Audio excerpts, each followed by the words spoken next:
Vendredi soir dernier, lors de l'émission hebdomadaire de Bill Maher, Real Time, diffusée sur la chaîne HBO, le réalisateur et comédien américain Ben Affleck a fortement dénoncé l'islamophobie dont font preuve les Américains en associant les islamistes aux simples musulmans. Or, en France, où vivent 5 millions de musulmans, on peut observer le même genre de préjugés, pays où une islamophobie grandissante menace carrément la paix sociale. C'est ce que dénonce le journaliste Edwy Plenel dans son livre Pour les musulmans, longtemps directeur de l'information au journal Le Monde. Edwy Plenel est cofondateur de Mediapart, un journal en ligne créé en 2008. Nous le joignons à l'instant dans notre studio de Paris. Bonsoir Edwy Plenel. Bonsoir. Alors Edwy, vous racontez au départ de votre livre que l'intention de l'écrire vous est venue en juin 2014, tout récemment en fait, alors que le philosophe français Alain Finkielkraut a fait la déclaration suivante sur les ondes de France Inter. Il y a un problème de l'islam en France. Qu'est-ce qu'il voulait dire exactement à votre avis? Il voulait dire ce qu'il a dit juste après. C'est un souci de civilisation que nous ne pouvons pas laisser à l'extrême droite, au Front National. C'est-à-dire, en clair, de manière doucereuse, bienséante, propre sur lui. Il disait que derrière ce mot « islam », où il regroupait toute une humanité fort diverse en l'essentialisant, il disait qu'il y avait notre civilisation qui était attaquée, qui était en péril, dont il fallait se soucier. En clair, il disait tout simplement aux musulmans de France, d'origine, de culture, de croyance, qu'ils n'étaient pas chez eux. C'est contre cette xénophobie, cette islamophobie, ce racisme bienséant, intellectuel, politique, médiatique, que mon livre s'insurge. Ouais, le titre fait référence d'ailleurs à Pour les Juifs, texte d'Émile Zola paru dans le Figaro en 1896, soit 2 ans avant son fameux J'accuse, là où il prend la défense d'Alfred Dreyfus, le fameux militaire juif faussement accusé de corruption, preuve d'un antisémitisme rampant à l'époque. Or, là, vous écrivez qu'aujourd'hui le musulman a remplacé le juif dans le rôle de l'ennemi intérieur, pour reprendre les propos exacts du ministre actuel Manuel Valls. Pourquoi on a remplacé le juif par le musulman, à votre avis? Parce que tous les temps de crise, tous les temps de transition, tous les temps de doute, de peur, la stratégie des dominants, des oligarchies qui elles-mêmes ont peur de l'avenir, ont peur de l'inconnu, ont peur de perdre leur pouvoir, leur richesse, eh bien leur stratégie, c'est de mettre les pauvres en bataille les uns contre les autres. Et cette stratégie, c'est bien cela que fut l'histoire de l'antisémitisme moderne qui a ravagé l'Europe, c'est de construire arbitrairement un bouc émissaire principal. Et en construisant ce bouc émissaire principal, qui change selon les époques, en fait, ce sont, et je crois qu'au Québec, on peut très bien entendre ça, ce sont toutes les minorités qui sont atteintes. Derrière l'islamophobe, il y a potentiellement l'antisémite, il y a le négrophobe, il y a l'homophobe, il y a le sexiste. Dans notre paysage public en France, et cela me désole, il y a quelqu'un qui a pignon médiatique sur rue, alors qu'il n'est pas quelqu'un qui aurait un savoir concret, c'est juste un publiciste, il s'appelle Éric Zemmour, il a construit sa notoriété par cette stigmatisation de l'islam, des musulmans, mais il suffit de l'entendre, il en a autant contre les homosexuels, contre les femmes, contre les noirs. Il va même aujourd'hui inventer, il faut se pincer pour l'entendre, que c'est le maréchal Pétain, l'homme de la collaboration, qui a sauvé les Juifs en France. C'était sur la chaîne de télévision public, principal, c'est ce week-end dernier. Ben oui, on l'a vu s'opposer à Anne Dorval, Edwy Plenel, le week-end dernier. Anne Dorval, l'actrice formidable de chez nous. Oui, bien sûr. Oui, elle était stupéfaite, comme moi je le suis. Donc moi j'ai voulu, vous savez, quand les minoritaires, quelles que soient ces minorités, entendent cela, cette violence symbolique qui vient d'en haut, et qui est une façon de nous habituer à une violence peut-être beaucoup plus grave, à l'indifférence, au silence. Moi, j'ai voulu casser cela. J'ai voulu tendre la main. J'ai voulu briser ce silence qui les entoure. Parce que c'est insupportable. Et c'est insupportable, et c'est là l'écho avec Émile Zola. Vous savez, Émile Zola, quand il écrit cet article pour les Juifs, ce n'est pas du tout un homme engagé. C'est un homme installé. Il est président de la Société des gens de lettres. Il est officier de la Légion d'honneur. Il est riche dans les Rougon-Macquart. tard, l'Assommoir l'a rendu très fortuné. Oui. Et il n'est pas engagé sur la cause du capitaine Dreyfus encore. Ce crime d'État, ce montage nourri par l'antisémitisme sur fond de détestation franco-allemande qui va, on le sait, ensuite ravager l'Europe. Et simplement, ce n'est pas la radio, ce n'est pas la télévision, ça n'existait pas à l'époque. Dans les cercles mondains parisiens, il entend à propos des Juifs les mêmes banalités de préjugés, de discrimination, d'essentialisation que nous entendons aujourd'hui dans nos médias à propos des musulmans. Oui. Et donc tout d'un coup, il dit « mais c'est une monstruosité, ce n'est pas possible ». Il dit même, et c'est une phrase qu'il faut entendre dans nos moments actuels, il dit même « à force d'agiter un épouvantail, on finit par créer nos monstres ». Et il faut l'entendre quand on voit que des jeunes garçons, filles de nos quartiers populaires, vivant dans le ressentiment créé par cette humiliation, avec leurs problèmes sociaux, avec leur relégation, du coup se révoltent. Et ils se révoltent, parfois les chemins de révolte sont aussi des chemins de perdition, et du coup ils s'en vont faire, croit-il, le djihad vers la Syrie ou vers l'Irak. Et donc nous produisons en effet nos monstres, et donc il faut arrêter cette machine infernale, et ce qu'a fait Ben Affleck est formidable. Oui. Il faut arrêter de nous entraîner nous-mêmes dans une guerre des mondes. Car, vous savez, la démocratie, ce n'est pas la loi de la majorité. Pas du tout.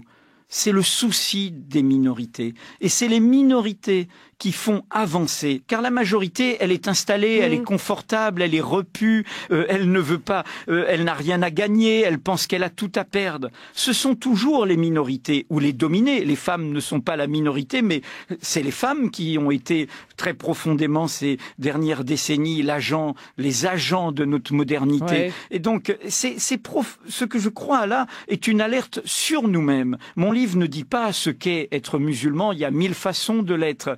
Mon livre, c'est un appel à ce que nous-mêmes, ici, en Europe ou en Amérique du Nord, nous ayons un sursaut par rapport à cela. Sinon, nous allons entrer dans une guerre sans fin qui sera une guerre de nos peuples contre une partie de nos peuples. C'est en train de se passer d'une certaine façon, Edwy Plenel, puisque les agissements d'un groupe comme l'État islamique est en quelque sorte un carburant d'une islamophobie rampante.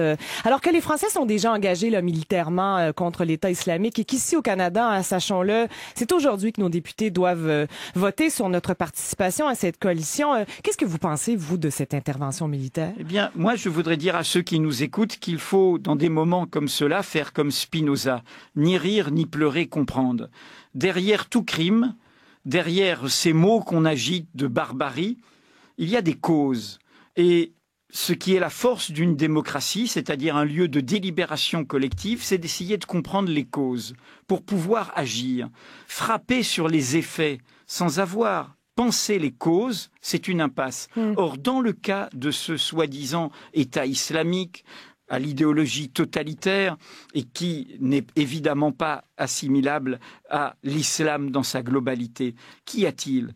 Il y a 30 ans d'erreur de nos pays, de ce que l'on appelle, entre guillemets, l'Occident dans cette région. Rappelez-vous, il y a 30 ans, la première guerre d'Irak, c'était le dictateur Saddam Hussein, armé par nous-mêmes, armes chimiques compris, crimes contre l'humanité compris donc. Les Kurdes s'en souviennent, contre l'Iran, car l'épouvantail, c'était la révolution iranienne. Ensuite, il a voulu être remboursé, l'accès à la mer. C'est le seul fois où il y a eu une résolution des Nations Unies, c'était dans le cas de l'invasion du Koweït. La troisième guerre, vous la connaissez, bâtie sur un mensonge d'État, devenu mensonge médiatique, c'est l'invasion d'un pays souverain par les États-Unis et leurs alliés. Alors même s'il est une dictature, il n'avait déclarer la guerre à personne. Ça ne s'était jamais fait depuis les guerres coloniales. Et le résultat, vous le savez, c'est un ébranlement, une destruction, un déséquilibre général de cette société très particulière qui est le seul pays arabe à majorité musulmane chiite, le régime étant appuyé sur la minorité sunnite. Donc nous avons créé une guerre de religion là-bas, entre sunnites contre chiites. Oui. Alors oui, bien sûr que c'est effroyable, bien sûr qu'il faut essayer de réagir, mais il faut d'abord réagir en délibérant. Où sont les Nations Unies? Où est le monde entier dans sa délibération? Ce n'est pas les États-Unis d'Amérique. Vous savez, l'Amérique du Nord et l'Europe, c'est aujourd'hui 15% de la population du monde. Nous ne pouvons pas prétendre faire la loi du monde dans l'ignorance du reste du monde. Et puis enfin, il y a eu ces 4 vidéos sanguinaires et elles sont faites pour nous faire tomber dans le piège. Oui, vous faites référence aux décapitations. Les égorgements, c'est effroyable, c'est gore, c'est fait exactement pour provoquer ce que ça a provoqué. Mais quand même, ayons une lucidité. Une université américaine, l'an dernier, je crois, du Wisconsin, avait fait le calcul. De 2003, intervention américaine, à 2011, en Irak. Combien de morts, combien de corps éventrés, de têtes décapitées et ainsi de suite. 500 000, 500 000. À l'échelle de l'Irak, c'est comme si la France, d'où je parle aujourd'hui, avait ces 10 dernières années perdu 1 million de personnes. Donc il faut aussi comprendre que la violence n'est pas que celle qu'on nous renvoie seulement dans ce monde virtuel d'Internet. C'est une violence concrète, d'une humanité concrète, à laquelle il faut répondre politiquement. Et ce ne sont pas simplement des drones aveugles, ne voyant pas où ils frappent, avec leurs dommages collatéraux, qui vont suffire à résoudre tout cela. Et nous ne pouvons pas le faire sans débattre avec l'Iran, avec la Turquie, avec le Brésil, avec l'Inde, avec l'Afrique du Sud, avec ces autres grandes nations du monde qui se sont invitées depuis 50 ans au banquet du monde. Ouais, vous imputez cette peur des musulmans qui est très présente en France, mais qui est aussi présente au Québec d'une autre façon, à une dérive politique qui s'est amorcée sous le règne de Sarkozy, qui était ministre de l'Intérieur en 2005. Or, l'an dernier, Edwy Plenel, je sais que vous êtes un peu au courant de la situation, il y a le Parti québécois qui a tenté de faire passer une loi sur la Charte des valeurs, où l'une des mesures était l'interdiction du port des signes ostentatoires pour le personnel de l'État, c'est-à-dire le voile, en somme. À quoi servent ce genre de manœuvres? Parce que vous parlez beaucoup de ce genre de manœuvres comme un effet de divertissement, pour ne pas parler des vraies questions sociales et politiques. Bien sûr, c'est islamiser la question sociale pour dissoudre le peuple. Car de quoi parle-t-on? De gens qui travaillent dans les usines, dans les entreprises de bâtiments, sur les routes. J'ai été désolé de voir que une formation qui est très liée à l'histoire justement d'honneur et de défense au sein du Canada de la minorité francophone, de la minorité d'histoire française, cède elle-même justement à cette guerre des identités contre d'autres minoritaires et ne comprennent pas que cela n'a rien à voir avec la laïcité, ce qu'ils défendaient là. C'est un laïcisme sectaire qui est à la laïcité ce que l'intégrisme est aux religions. Car qu'est-ce que c'est que la laïcité originelle dans l'histoire républicaine française en 1905 ? C'était quoi ? C'était sortir du face-à-face entre une république anticléricale qui bouffait du curé, et de manière sectaire, et de l'autre côté, une religion catholique sûre d'elle et dominatrice qui pensait qu'elle était la seule, la fille aînée de l'Église, comme on disait en France. Et qu'ont fait les républicains de cette époque ? Ils ont dit, il faut sortir de ça. C'est une querelle qui nous fait piétiner, et loin des questions essentielles, sociales, démocratiques. Et il faut surtout reconnaître un pluriel. Ils ont mis un pluriel. C'était une loi de séparation des églises et de l'État. Et c'était tout simplement, événement stupéfiant, la reconnaissance du protestantisme et du judaïsme dans l'histoire de France. Une religion, elle s'affiche et elle a le droit de s'afficher.